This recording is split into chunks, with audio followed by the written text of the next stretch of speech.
Friday or Saturday, depending on where you're joining us from in the world. I'm Kyler Cheatham, your host here for the Confluential Live, and as usual, I am joined by Adam Cheatham, the CEO here at the Confluential. And today we're talking about something that we're seeing not only in national and global headlines around kind of big consulting, but also something we see day to day with our partners or our clients in the marketplace. And that is, what is the role of a consultant and what do you really expect from them? We're going to focus on obviously technology consultants today, as that's where we kind of operate. But I think there's lots to be said in that technology bubble, whether it's business consultancies, finance consultancies, change management consultancies. So we kind of want to, take the veil of uncertainty, the land of shadows, as I call it, off of what you actually need to be expecting from your consultants and how you ensure you're getting your ROI, which is their job, right? Their job there to help you and support to make money or achieve your goals. So with that, I will let Adam introduce himself in just a second here. But as a reminder, you can let us know where you're tuning in from. We love to see and hear from your perspective as well. We have these conversations and really put our time towards this because it's something that we see go wrong in the marketplace because nobody talks about it. And so that's what we're here to do, is kind of give some air to that conversation. A lot of that comes from you guys and what you think about these situations as well. So I encourage you, wherever you're joining us from, YouTube, Facebook, LinkedIn, Instagram, all of those different places, that you're really able to join in the comments. We can see them up here. We'll bring them up on stage.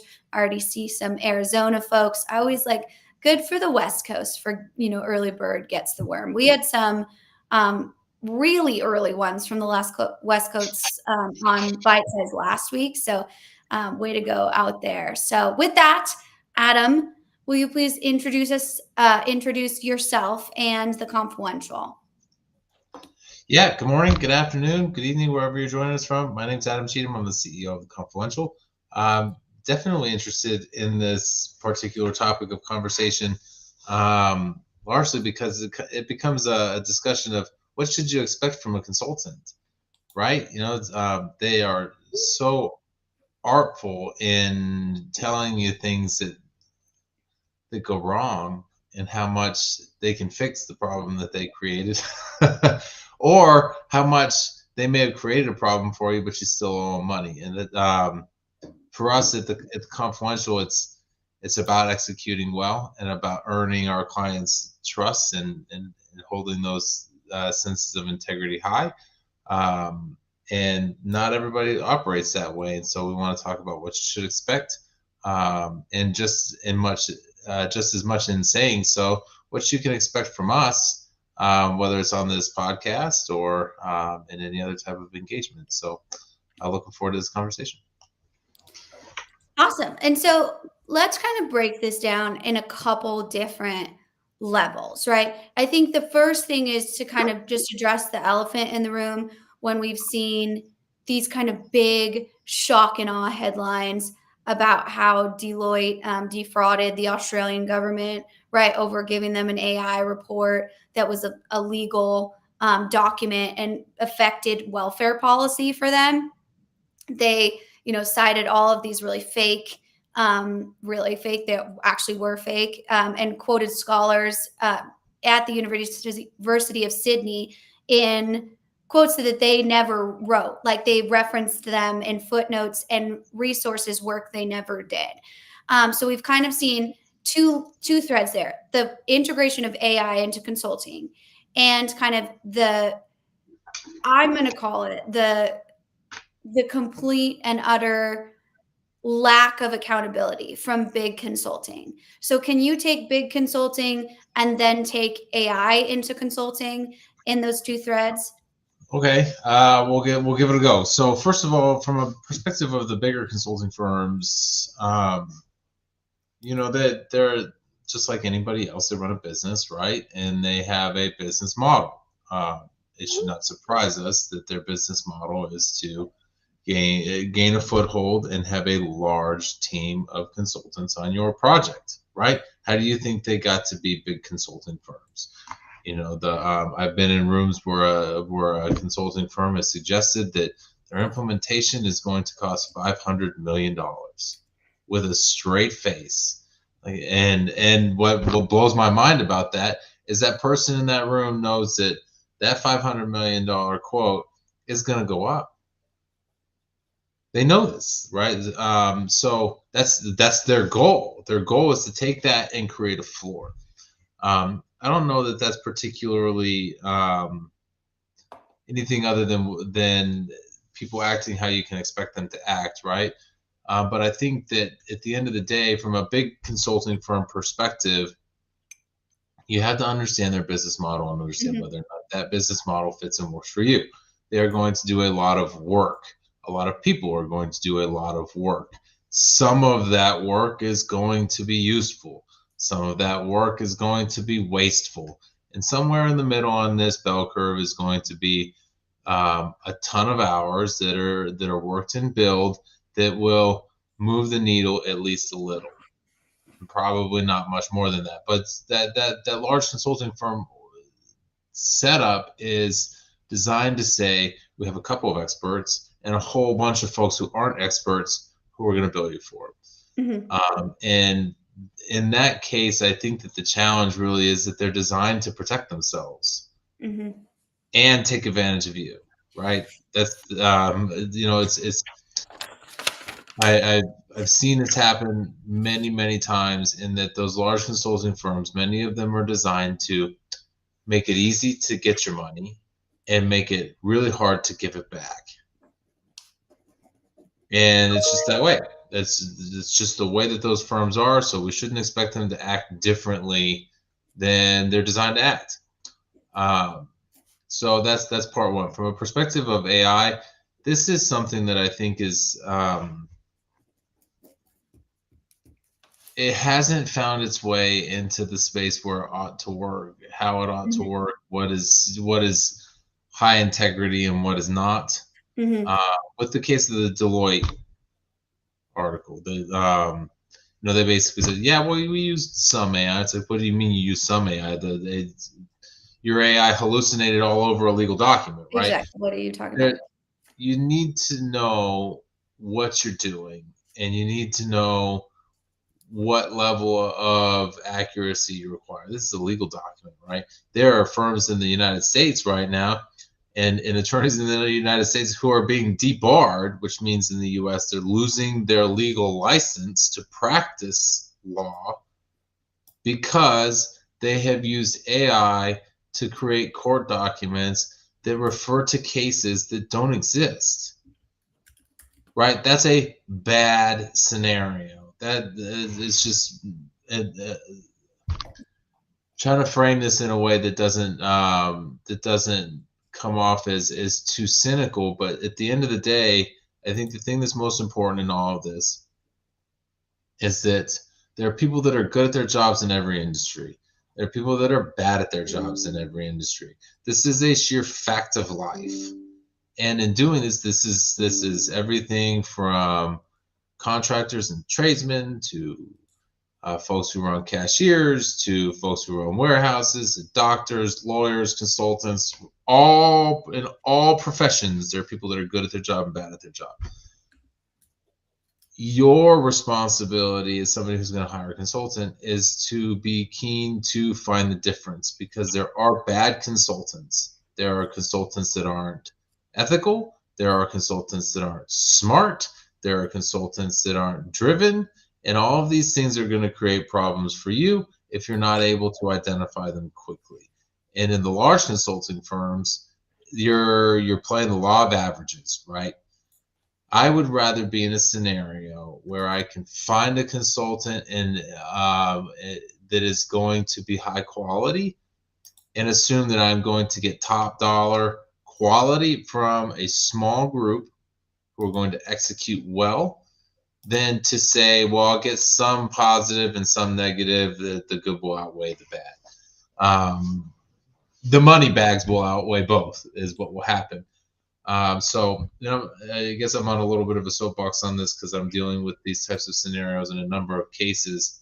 Yeah. with clients right now. So this is something that particularly hits home for Triggering. me. Yeah. But anyway, to come back to the AI side of things before I stop my little Mhm. rambling motion here. AI is still a tool that not everybody understands how to use. Not very Right. many people understand how to use.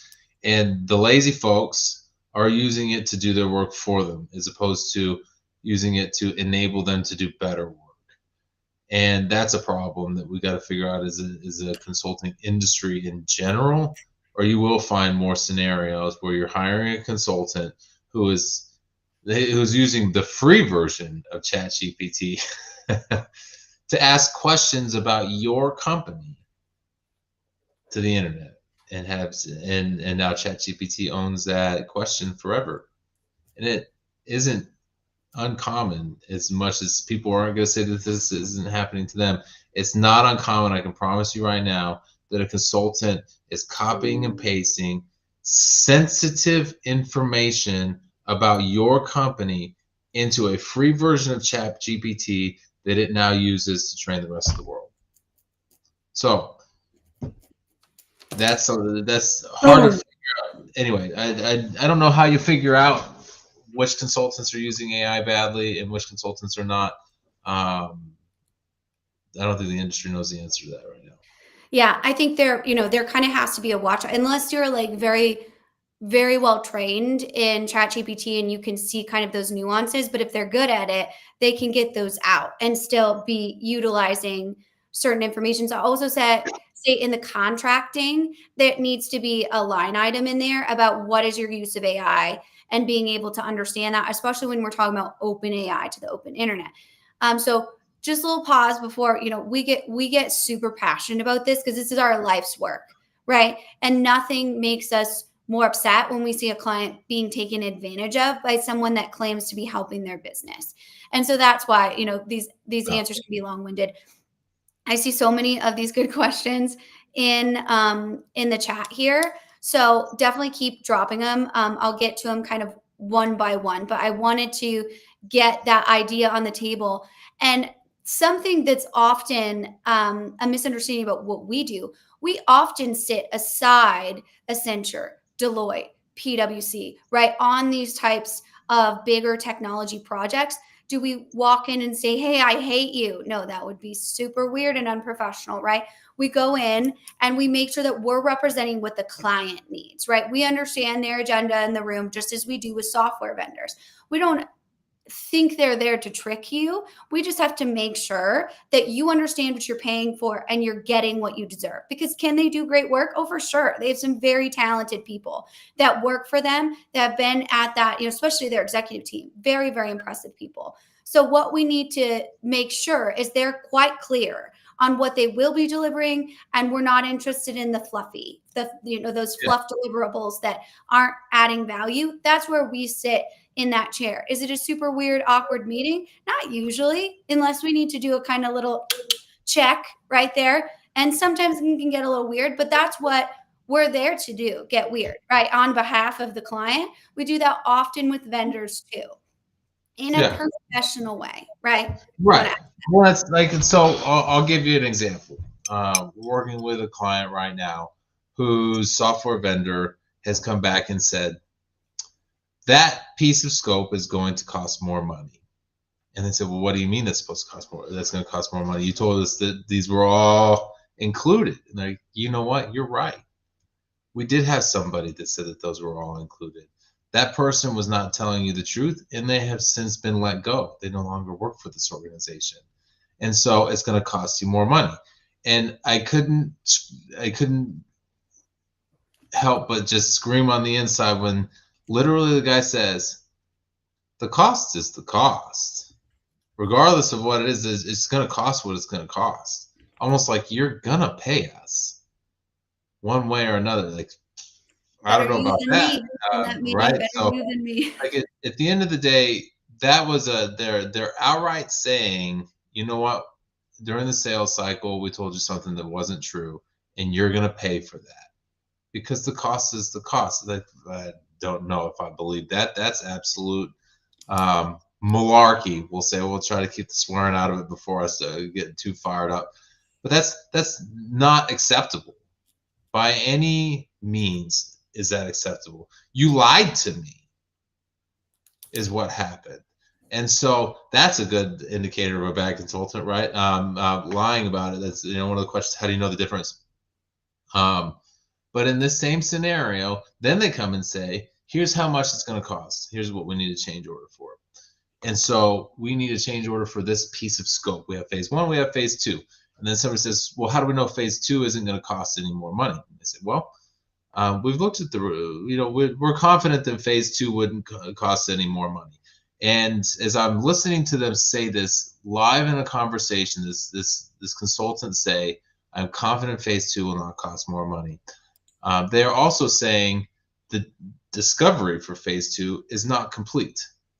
And so I asked them, I said, well, discovery for phase one is what identified this additional cost, right? Yes. Well, how can you possibly tell me that phase two isn't going to cost us more money if phase two discovery is not complete? And like, well, we've seen the requirements, we're comfortable with this. And I stopped and I said, I'm pretty certain that you were comfortable with the cost of phase one before discovery was complete. You gave us a cost on that. This is going to be, I'm comfortable with this cost, and you were wrong. And now what you're trying to tell us is that you think we should go back and ask for more money for phase one, and trust that you're right this time before you complete discovery for phase two. That it won't cost more money. We want to go back and ask for money one time. Oh, he was like on a roll too. It's so when The I internet's talked so about, mad at me that I just say, when I talked about Deloitte on a live stream last night, I was kicked off. I'm just saying that they own the internet. Anywho, keep going. You were on. So at the end of the day, how can you tell me that you know what phase two is going to cost and that you're comfortable with that if you haven't completed the discovery that identified the cost increases in phase one? You can't. So let's do the discovery so that we can ask for money one time. We want to ask for money one time. And what they don't want to have happen is that if they have the whole ask for money, this is a lose-lose scenario for them, because right now they're asking for a small increase in, well, not small, it's a significant increase in money, but they want to ask for just this much so that later when they ask for the second amount that it's going to increase, it seems smaller. And we're already pot committed. We've already done all of this work. Come on, guys. It's a little bit more, as opposed to ask for the true amount all at once and have it all out on the page and say, I need X number of dollars more to do all of this. So if they had to put that out on the table, this is a lose-lose scenario where we are at the very least saying, I want you to commit to a cost for the end of this project. They don't want to do that. I also want you to go through the effort of identifying it so that you can't ask for more money later. Right? So let's put it all in one. And what that does that's not a benefit to them also is if the number is higher, then they had to ask for more money, and then we got to get that approved, and the likelihood of a larger number is always less likely of getting approved no matter what it is, right? I don't know if this is going to get approved or not. I can't say that. But what I can say is that a larger number is always less likely to get approved than a smaller number, right? So that's a bad scenario if they identify a greater cost. Or if they do identify that, yes, everything actually is in scope, then they can't ask for that money later, because we come back and we say, we asked you to do this, you said that it's not the case, and you need to do your job. It makes them be more creative in trying to figure out what it is additional scope. And that's not fair either. So these are scenarios where this consulting team is not acting in a way that is at least competently considering what the whole picture looks like. And to answer the question, how do you tell? What you need to be able to do is two things. You need to be able to know that your consultant sees all the bits and pieces, right? If you're trying to if you don't think your consultant sees any more than just one small part, then when their field of vision does increase, they will identify something different. So the whole concept of I only have one job, one small thing as a consultant is going to lead to challenges somewhere, right? Because at least somebody else has to do the other part. So seeing the strategic view of the whole picture, you need a consultant that can do that. The second thing that you need to do is you need to get a vibe for your consultant being good at that, right? Like and this is a little bit harder, but this is where you have to trust your own judgment. Mhm. It's a bit contradictory in the fact that you're hiring a consultant because you tend to hire consultants to do things that they're experts in, but you know people. You've worked with people your whole career. You've Mhm. hired lots of people your whole career, and you have sat in front of somebody that you have said, whatever is going on in this conversation doesn't feel quite right to me. Mhm. That piece right there that you're trying to put your thumb on when somebody says, I just these guys just felt better to me. I can't tell you exactly why, but those guys felt a little bit off. Trust that. That's an important piece of the puzzle. And then at least you walk into it saying you used all of your tools and instincts at your disposal to make a decision. And if you make a bad one, you can identify it quickly, hopefully, and move on, as Mhm. opposed to just setting it and forgetting it and hoping that it works. Absolutely. And I think that's the piece that that last little nugget that you touched on of trust your own instincts is so difficult to navigate, like you mentioned. The thing that I would say is if it feels wrong, it is. If something's like, huh, this isn't how I expected this to be, that needs a little bit more discovery, right? Whether Mhm. that's having a conversation with them and saying, hey, I thought that this was going to be what you delivered, and them saying, well, and they're, a professional pivoter over here on you. They're giving you politician speak. That's showing you who they are, right? Yeah. What What we is need that? Okay. Go ahead. Sorry. No, sorry. I said what you need to be looking at is not getting enchanted, but that is why they're a consultant. That is why they work at the Big 4 because they are good at that, right? So looking at them and saying, I expected you to deliver A, and you did not deliver A. And I'm wondering what that really looks like, or it wasn't to the standards that I expected. Make sure that you have a resolution on that. It's not, oh, I misunderstood, and let them gaslight you into being like, oh, I just don't understand how this works. No, this is your consultant. Do you go out and when someone mows your lawn and they mowed half of it, being like, oh, I just didn't understand how this worked, right? No, you would go out and say, I'm sorry, I paid you to mow the full lawn and you only mowed half of the lawn. So we need to have a resolution there, which ends with you mowing the full lawn, right? This is your support system for your project. Yeah.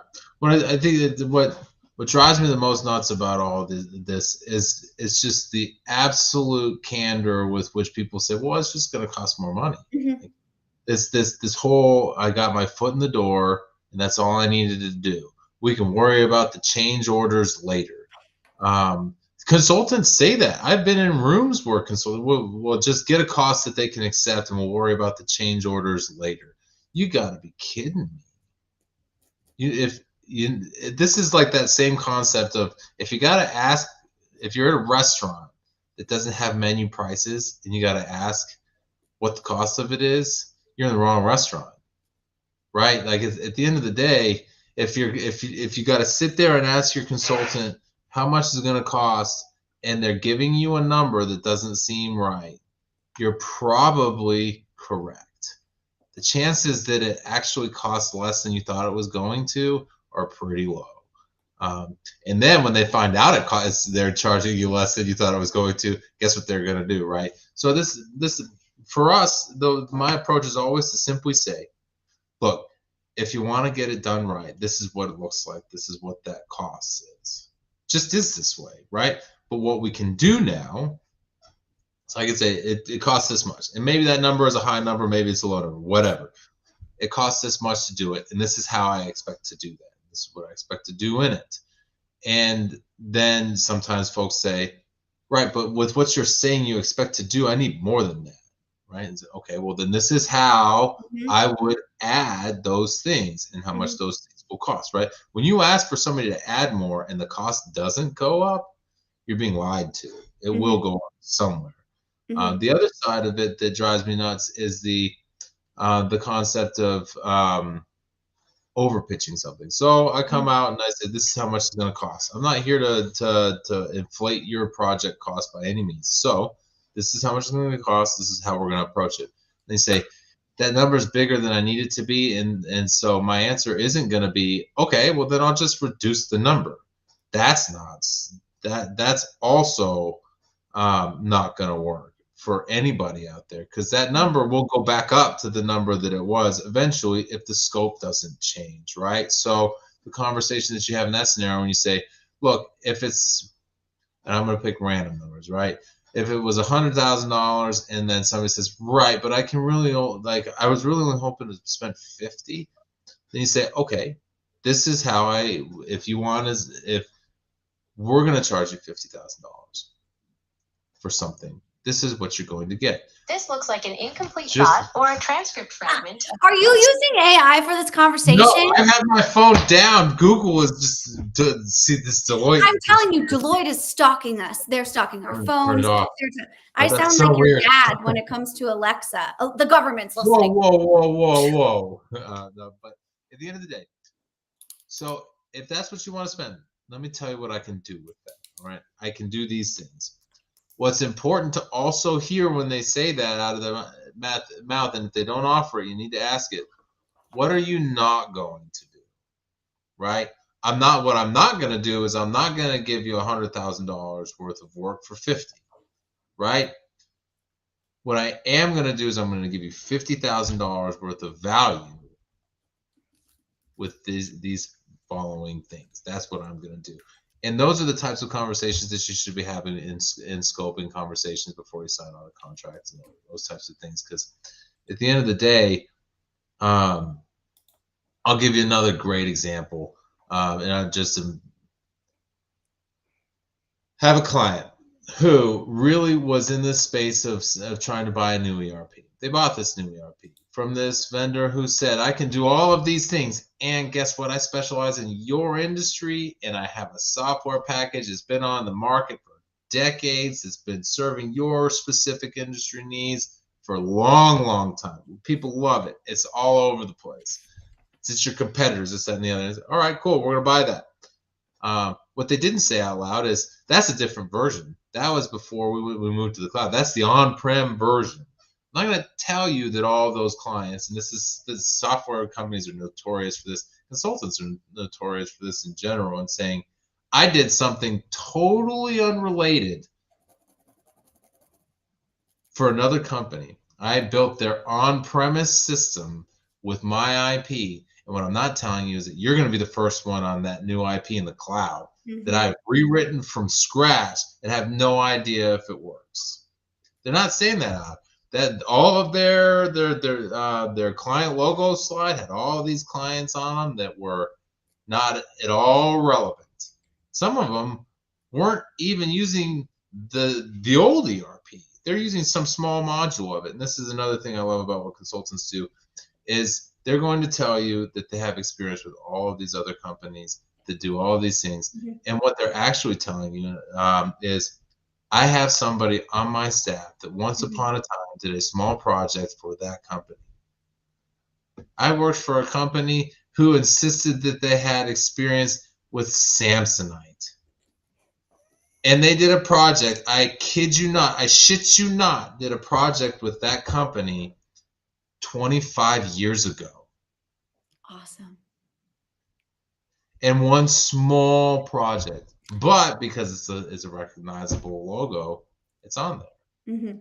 Which is one of the things that I love about what we do. Like, I'm going to tell you, we got experience in all these spaces. Be fair with you about what we have done for those companies and what we haven't done for those companies. Give you an idea of what actually we can and can't do. And then let you poke holes in it, right? That's for sure. your job. It's my job to give you the opportunity to poke holes in it. If you don't feel like you can do that, you're not working with the right team. And then you can say, well, what can you do and what can't you do? And I say, well, I can't do this. I've done it here. Similar, not the same. Nobody's the same as you, but I've done it here. as opposed to, look at all of these companies I've done exactly the same thing for.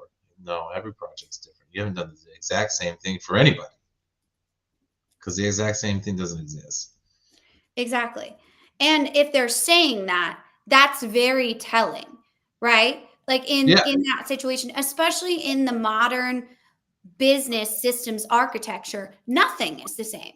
I don't think, it's, and if it is, that's a problem. That's your competitive advantage in that type of thing. It might not be this vendor's competitive advantage, but it's your job, especially in the modern, architecture, to really make sure that you have a competitive advantage in there. So if they're saying that, that would worry me in that type of thing. So well, this is why we spend a lot of time on these types of conversations talking about, don't expect somebody to be somebody they're not, right? Don't expect the big four to be anything other than a high ticket organization that's designed to bill you as much as they can to hopefully one day go live on a software program that might work. Honestly, they don't. Would it be in their best interest if they got you live on that program? Yes, of course. It's always in everybody's best interest to go. Are they worried if they don't? No, they're not. You want to know why? Because they have a clause in their contract that says something along the lines of, we do not warrant that our work is of any sense of high quality. We simply will say that we will do work, and if it's good, good for you. If it's not, sucks for you. But we aren't going to say that if you take our advice and hire us, that you are going to get positive results. That's in every consulting contract. Now, to be fair, it's in ours as well. I'll be fair about that. But from that perspective, it's not about, look, I'm just here to give you advice so that you'll pay me for it. It's more of a, look, I'm going to give you advice and you can take it or you cannot. And that's up to you to execute on it. And if you want some help with that, I will do that. I'm not here to point the finger at you. I am here to say, here's how I can help. And this is another one of those scenarios that you can watch out for with consultants, which is oriented towards, how do I know? When a consultant gives you an answer and says, this is what I recommend you do, and you say, no, I'm not going to do that, watch how they respond. Many bad consultants will become offended, almost as if they are entitled to you doing what it is they say you should do. And a lot of them will bully you into doing it their way. And you know what? It's not their problem if it doesn't work. It's yours.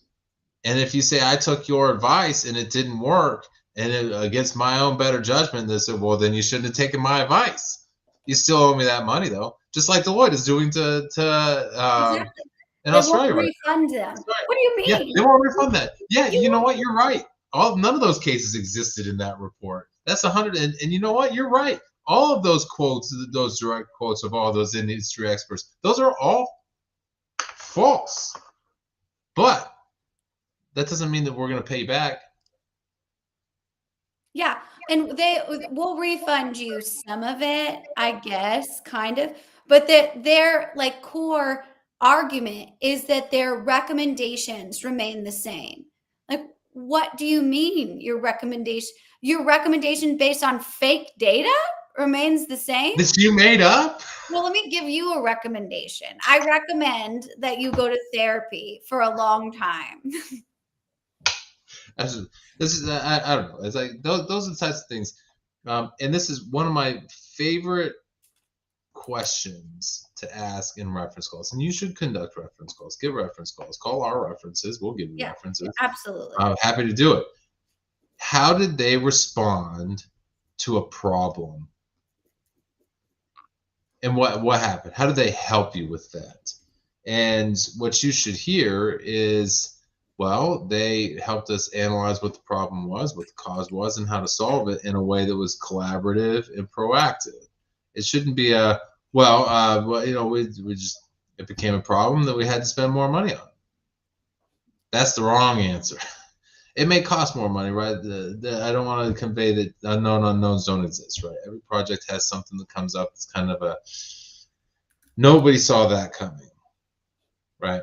That's fine. It happens.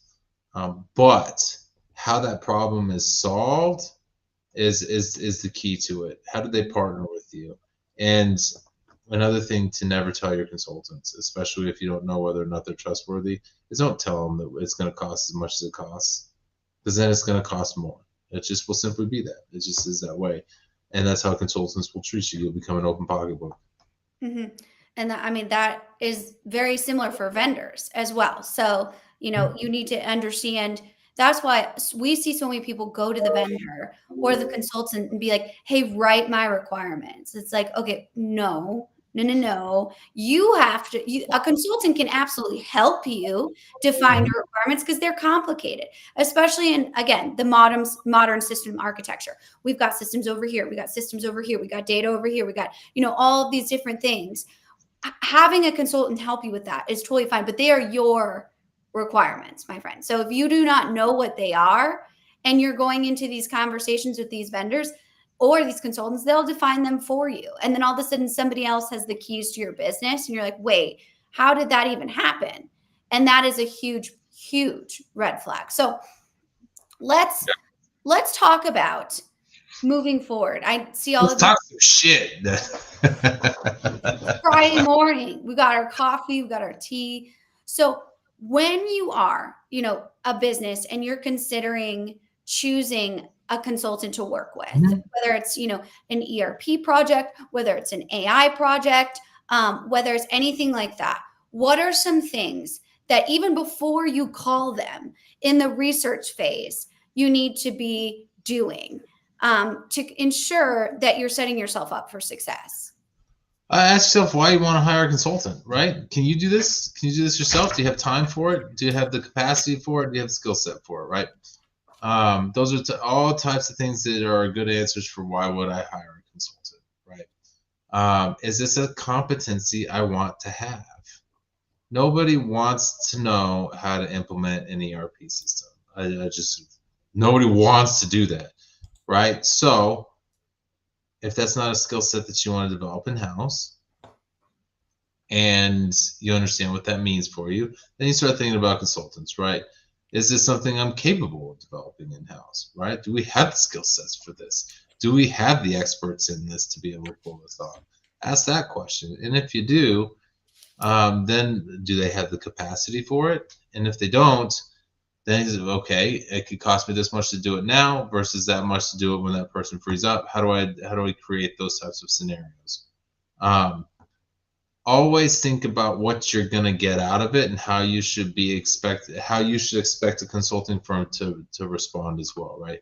Don't ask people to be something that they're not, right? Don't be surprised when you get a big bill from a Big Four consulting firm, right? Don't be surprised when you get low quality from. I'm telling you, he's talking about big consultants. Damn it, Deloitte, they're all over it. So don't be surprised by these things. Don't, like, when people show you who they are, believe them, right? Which is fine. This is all over the internet. Everybody knows what to expect.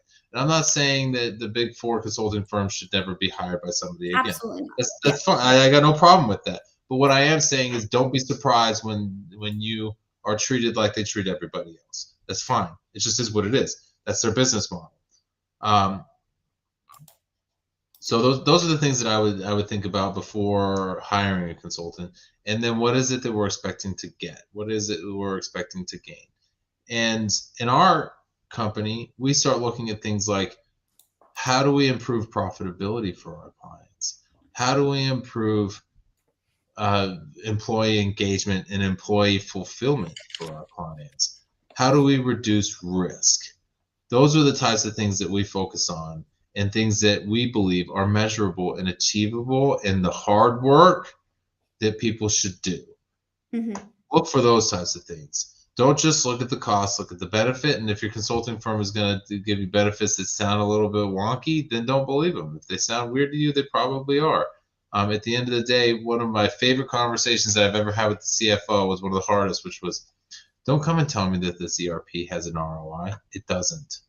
Mm-hmm. It doesn't have an ROI because it's a cost, it's a lead balloon, it's a concrete cinder block, whatever you want to call it. It's a ball and chain that we need to operate. It's going to cost us money. It's going to increase all of our costs. It is going to improve none of our revenue, but we can't do business without it. So we'll move on from that. And so figure that out. Is this something that you expect to have a return, and where does it expect to come? Where do you expect it to come from? Because at the end of the day, you should know what the benefits are going to be. And in that scenario, for them, it was a risk management thing. If we are in this and we don't implement a new ERP, our business may fail completely. So how do you say what's our return on investment? Well, our return on investment is 100% of our revenue at some point, right? I don't know if that's going to really qualify for any financial statement, but it's Depends on it sounds great at a all team meeting for sure, but it's certainly, the IRS, if you're trying to do, again, check out, shameless plug here, our CapEx versus OpEx conversation last week, right? And you can see what you can write off and what you can't write off, but you can't write off that. Okay. So just so you know. Just there's so much in this. And here's another good thing that you got to watch out for. The consultants are going to tell you. Too many people like to ask the question, and they think it's like the silver bullet question. Oh. What percentage of your projects go over time and over budget? 0. The answer is 0. You know why? Because there's always a change order. All of those numbers are based on the last estimated cost, which is usually based on what we've built to date plus more. So we're never over budget. We're never over timeline because we always submit our change orders. That's not fair. That's misrepresentation. They're misrepresenting the idea that they asked for a project.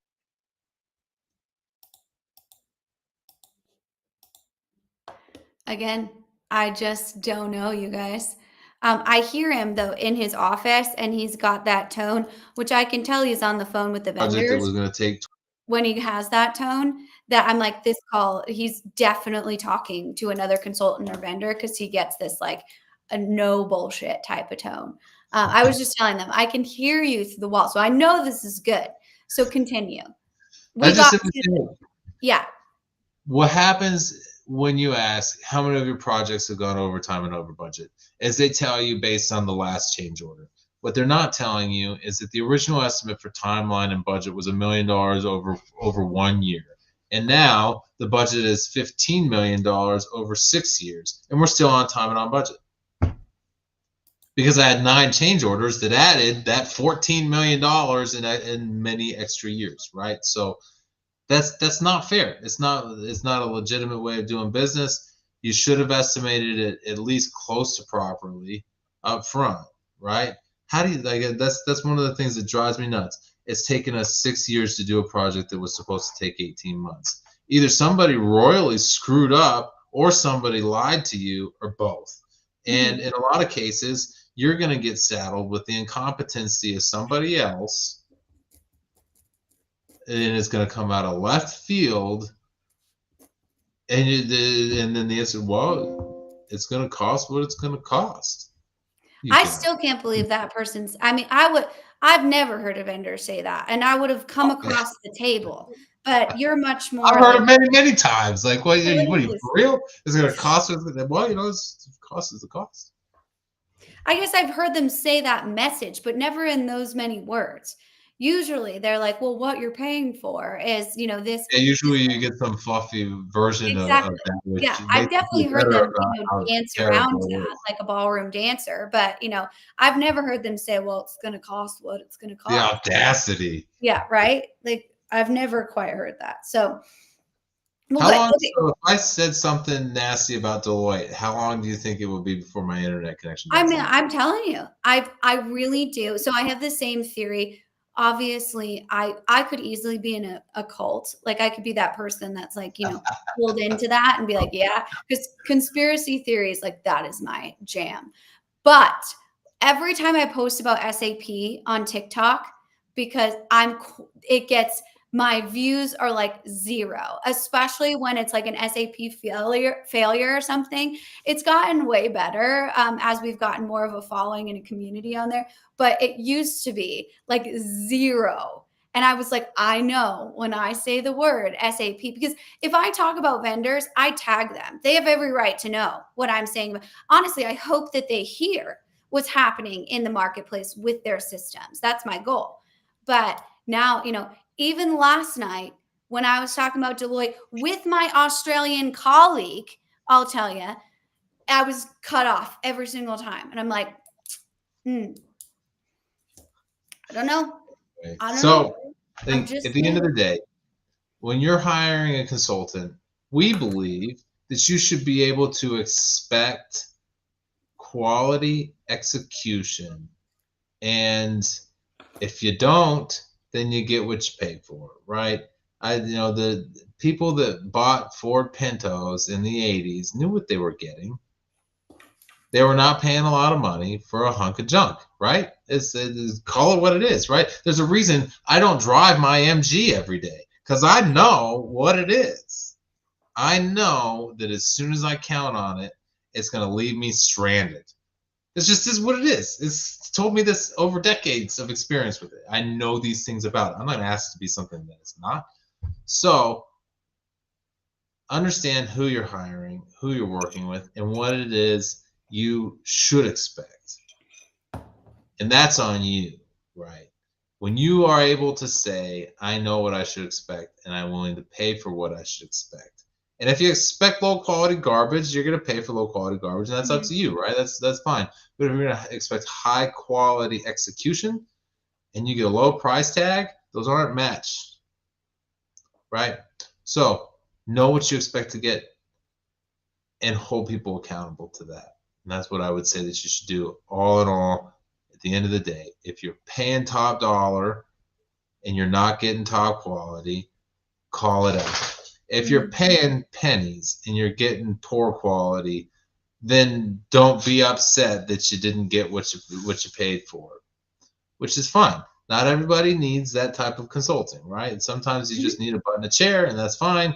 And sometimes you need somebody who can really do high-powered work. If that's what you need, give us a call. We can do that type of stuff. We'd rather do that type of stuff than do the trash work, because we're here to provide quality. Yeah. No trash available. So, well, thank you for this great conversation. Thank you to the audience. I think these are all, pulling these questions, we'll pull them in. They're all great questions to just simply ask in this discovery process. It's difficult, and that's very valid to find that quote unquote partner, whether you're dealing with a consultant or you're dealing with a vendor. It's not easy because the odds are stacked against you already in this subscription service, in this con artist versus consulting, right? We're trying to tell you what you need to look for in that type of relationship, because it should be a partnership, not telling you how to run your business. That's not helpful whatsoever. You already know how to run your business. You just might need some expertise in something that you don't do every single day. And that's a big lift for your team, like a technology implementation. And that's something that we are really passionate about, obviously, in making sure that you get what you pay for.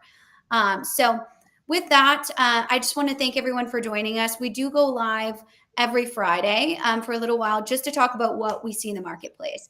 If you have questions about this or you want any more information, a lot of times I will have people message me after the live and be like, hey, that was right up my alley. I have a few specific questions. Always happy to answer those. So let me know. And then also, we will be live on TikTok later today with our AI readiness group. So if you want to head over there, it's at Kyler Cheatham. You can kind of see the behind the scenes of what we do within our Solutions Review AI readiness group. So if you want more information on that, you can head over to my profile and see how to join that group. So with that, thank you. I'll jump in one last second. If you need if you want to ask somebody directly, this is the vibe that I'm getting. Give us a shout, man. I'm not. Oh, absolutely.